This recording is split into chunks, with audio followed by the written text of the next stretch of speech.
तिहाड़ से निकलते ही समृति ने दिखाए डबल तेवर। डबल मनी के आरोपियों से रुपए दिलाने के नाम पर जुटाई भीड़, लोगों को किया आगाह। सेंट्रल विस्टा को डायनामाइट से उड़ाने की धमकी देने के मामले में 95 दिनों तक तिहाड़ में बंद समृति जमानत पर रिहा होते ही अब डबल मनी को लेकर अपने तेवर दिखाने लगे। उन्होंने आज 30 सितंबर को लांजी स्थित सुभाष चौक में जनसभा के माध्यम से लोगों से अपने चेक जमा कराए और गांव-गांव में डबल मनी को लेकर सरकार को झुकाने के लिए आह्वान किया।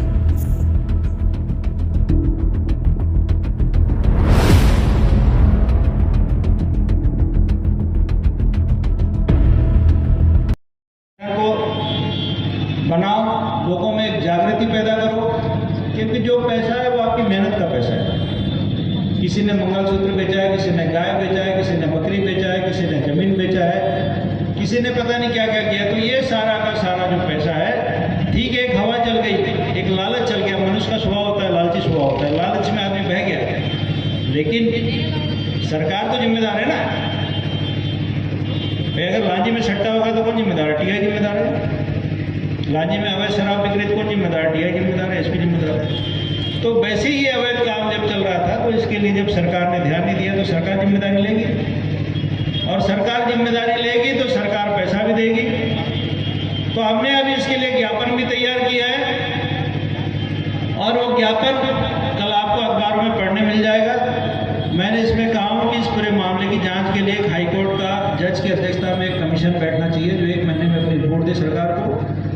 और जैसे उड़ीसा में पैसा वापस हुआ, उस रिपोर्ट के आधार पर लांजी क्षेत्र की गरीब जनता का जो पैसा है वो जनता को वापस मिलना चाहिए, और नहीं मिला तो फिर आंदोलन बड़ा होगा, उसका रूप बड़ा होगा, और फिर बड़े बड़े लोग आएंगे इस आंदोलन में। आप चिंता नहीं करें, देश के बड़े नेताओं को भी इस आंदोलन बुलाएंगे और सबकी मदद ली जाएगी, क्योंकि अकेला मेरा आंदोलन नहीं, ये हमारी गरीब जनता का आंदोलन है, नौजवानों का आंदोलन है। और जितने भी इसमें बेरोजगार जो एजेंट बन के काम कर रहे हैं उनको डरने घबराने की जरूरत नहीं।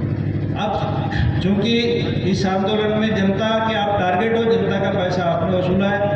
इस क्षेत्र में युद्ध जैसे हालात हो गए, जैसे युद्ध होता है एक दूसरे को मारने के लिए लोग देखते हैं, वैसी हालात हो गई। तो इस हालात से निपटने के लिए फिर से पीछे जाओ, जनता को जागरूक करो, जनता को सड़कों पे लेके आओ। सरकार को, राज्यपाल को आके इनको फिर से संविधान की शपथ दिलाना चाहिए, क्योंकि इनको जो संविधान की शपथ दिलाई गई थी, चाहे लांजी का टीआई हो, लांजी का एलटीएम हो, लांजी का एसपी, बालाघाट का एसपी हो, बालाघाट का कलेक्टर हो, इन लोगों ने जब नौकरी ज्वाइन की थी, जिस समय शपथ ली थी वो झूठी शपथ थी। इनको जनता के बीच सही शपथ दिलानी चाहिए, जनता के बीच बताना चाहिए तुम्हारी जिम्मेदारी क्या है, तुम्हें किस बात का वेतन दिया जाता है, किस बात का पैसा दिया जाता है।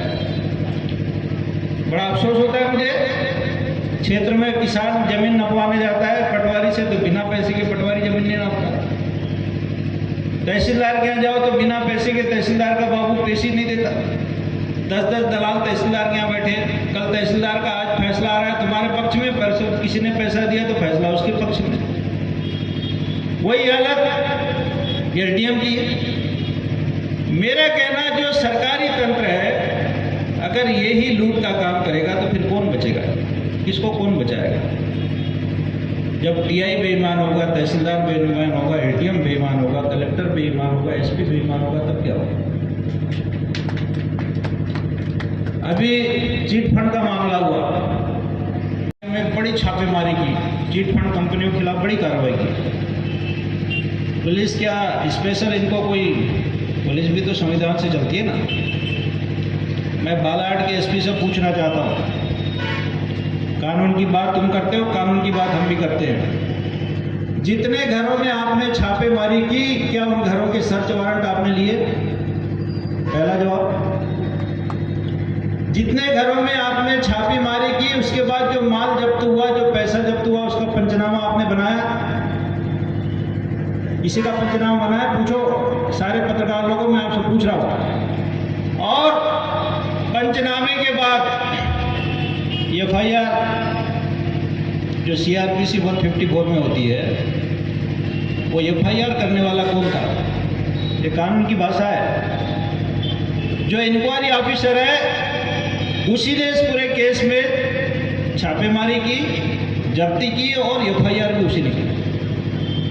मैं मानता हूँ ये बार नहीं है, लेकिन तमाम लोगों के घर में जो आपने कार्रवाई की, अगर जब्ती बनाते, पंचनामा बनाते, तो पैसा अदालत में जब्त होता और जनता की जेब में जाता, वो तुम्हारी जेब में नहीं जाता।